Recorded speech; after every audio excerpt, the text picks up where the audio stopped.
ففروا إلى الله إني لكم منه نذير مبين.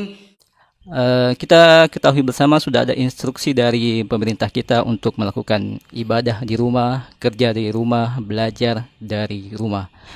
Namun ternyata di sana Ustaz masih ada beberapa orang yang merasa berat dengan himbauan ini karena mereka terpaksa meninggalkan solat Jumat dan solat fardu berjamaah di masjid.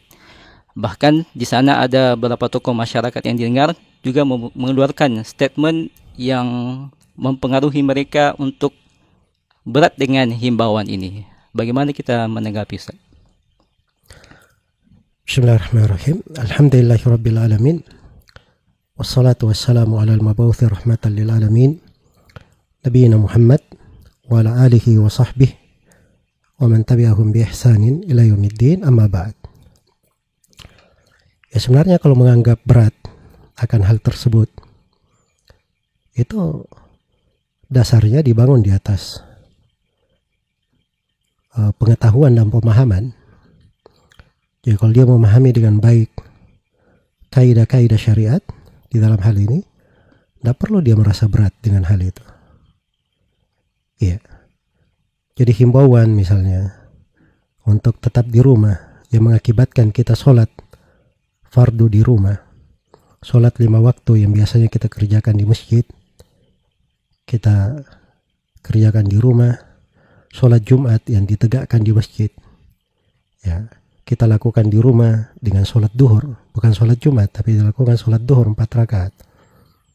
Dan itu telah dihimbau oleh pemerintah pusat maupun pemerintah daerah, dan telah dikeluarkan fatwa oleh Majelis Ulama Indonesia, dan telah dianjurkan oleh Dewan Masjid Indonesia.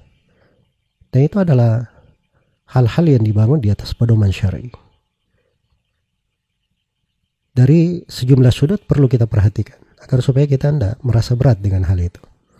Sudut yang pertama, ayat-ayat Al-Quran menjelaskan tentang hal tersebut.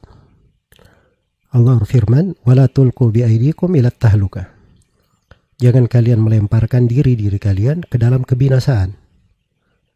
Jadi kalau dipastikan pada sesuatu atau dugaan besar itu bisa menjadi sebab tersebarnya penyakit, maka itu adalah hal yang membinasakan namanya, dan kita dilarang menjatuhkan diri kita di dalam kebinasaan.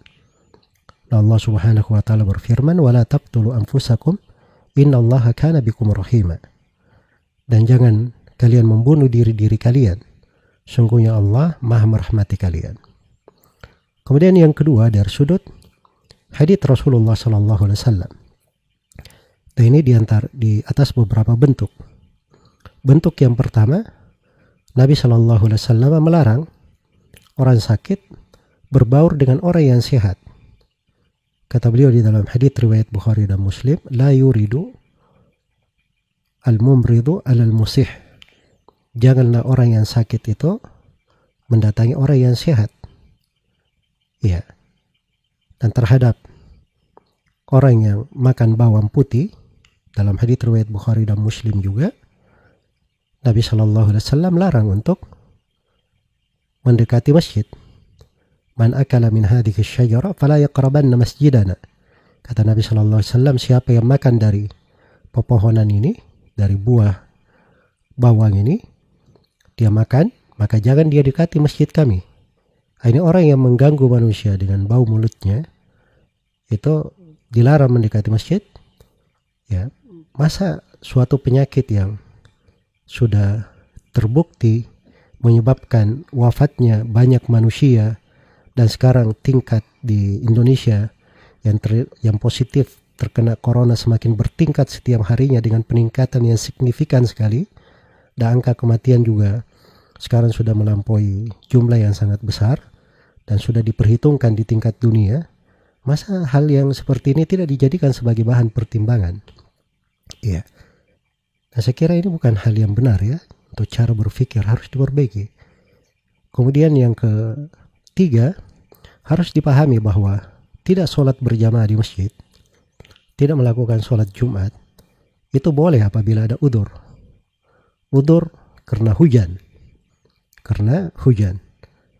Ya, dan itu syah dari Nabi SAW. Kalau karena hujan saja diizinkan, apalagi untuk yang lainnya. Ya, karena itu sepakat para ulama, tidak ada silam pendapat di tengah para ulama tentang kebolehan hal tersebut. Dan ini cukup kesepakatan ulama tentang hal ini. Maka alhamdulillah syariat kita ini adalah syariat yang penuh dengan rahmat, penuh dengan kebaikan. Ya, kita berniat sesuatu yang baik, kemudian niat yang baik ini tidak bisa kita lakukan karena ada udzur, maka Allah beri pahala untuk kita sempurna sesuai dengan apa yang kita niatkan. Karena itu di dalam Sahih Rasulullah SAW ketika dalam suatu peperangan, beliau berkata kepada para sahabat bahwa di kota Madinah ini, padahal Nabi dalam perjalanan perang, beliau berkata di kota Madinah ada sekelompok orang, mereka berada di Madinah. Iya. Tapi mereka bersyirikat bersama kalian. Tidaklah kalian menempuh sebuah jalan, menuruni lembah, mendaki gunung, kecuali mereka bersyirikat bersama kalian dalam pahala. Kata Nabi SAW, ulaika qaumun habasahumul udzur. Mereka adalah satu kaum yang ditahan oleh suatu udzur. Dan di dalam Sahih Al-Bukhari dari Abu Musa Al-Asy'ari radhiyallahu taala anhu, Rasulullah sallallahu alaihi wasallam bersabda, "Idza marida al-abdi, idza marida al-abdu aw safar, kutiba ma kana ya'maluhu muqiman sahihan."